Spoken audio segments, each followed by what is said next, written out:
In the mountain-shadowed town of Kiran, where fog weaved like old ghosts between rooftops and bells sang instead of birds, lived a mute bellmaker named Yoren. His hands were worn, blackened with soot and memory, but they moved with the grace of wind-carving stone.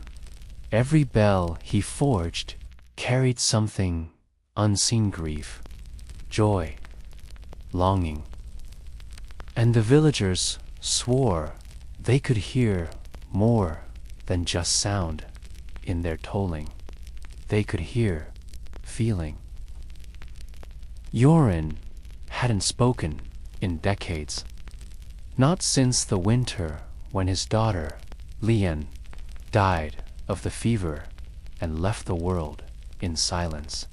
The only trace of her was a small, broken bronze bell he kept tucked close to his heart inside a stitched pocket of his apron. It never rang, not even once, but every evening, before sealing his shop doors, Yoren would press it to his lips like prayer. When the war came, it came quietly, not with bombs or fire, but with orders written in red ink. The royal general himself arrived at Yoren's door, a towering man, clad in armor that reflected no light. Behind him stood guards who never blinked. His apprentice, a nervous boy named Jun, watched with wide eyes. The general returned, pleased. "We march at dawn," he said. Soldiers lined up like chess pieces below. Drums silenced. Breath held. The general gave Yoren the honor to ring it. "Let them hear this cry before they see our blades." Then he saw Ichorin reaching into his pocket, fingers trembling, not with fear but choice. He held out the broken bell, Lian's bell, not the brassy scream of war or the call of vengeance. "You will make me a bell," the general said coldly. Then, slowly, he turned and lit his furnace.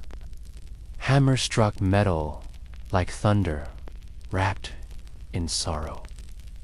The townsfolk gathered outside, uneasy. Yoren had never accepted royal commissions before. In that moment, he wasn't just a man. He was a monument to grief transmuted, a testament to what we choose to pass on. Others wept without knowing why. The general's face contorted in fury. But the spell had been cast. No order could be heard over that sound. Only hearts breaking open. Others say he became one with the wind that moved the bells.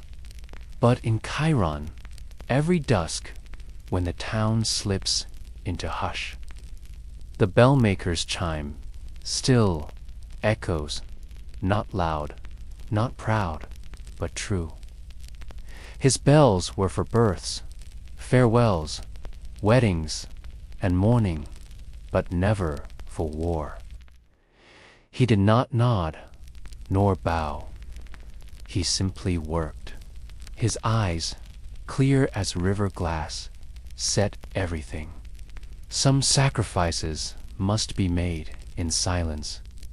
One to rally armies, a war bell. Yoren stared. He would tell stories in the ring of every bell. And he would remember what Yoren had taught him, not with words, but with fire, steel, and silence. For 3 days, smoke curled into the sky like incense. On the final night, as the molten bronze was ready for casting, Yorin stood before the crucible. "No," Chun whispered, stepping forward. "That's hers." Yorin didn't flinch, and he dropped it in. The bell that emerged was black with ash and crimson at the edges, like it had been born of battle. At sunrise, the bell was placed atop a tower on the hill. He approached the rope, bare hands gripping it with reverence. Then he pulled, and what followed was not a roar. It was laughter, soft, bright, and unmistakably hers. Lian's laughter danced through the valley like spring wind through chimes. Soldiers dropped their weapons in shock. Some fell to their knees. Later, they would say the war bell could never be rung again, that it held only one note, never to be repeated. But Jen knew better.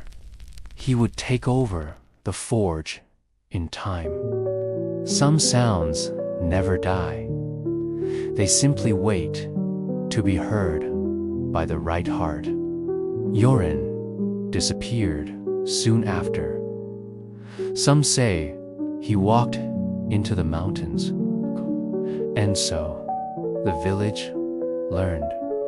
Sometimes the strongest voice is the one that doesn't call for war, but dares to ring with memory.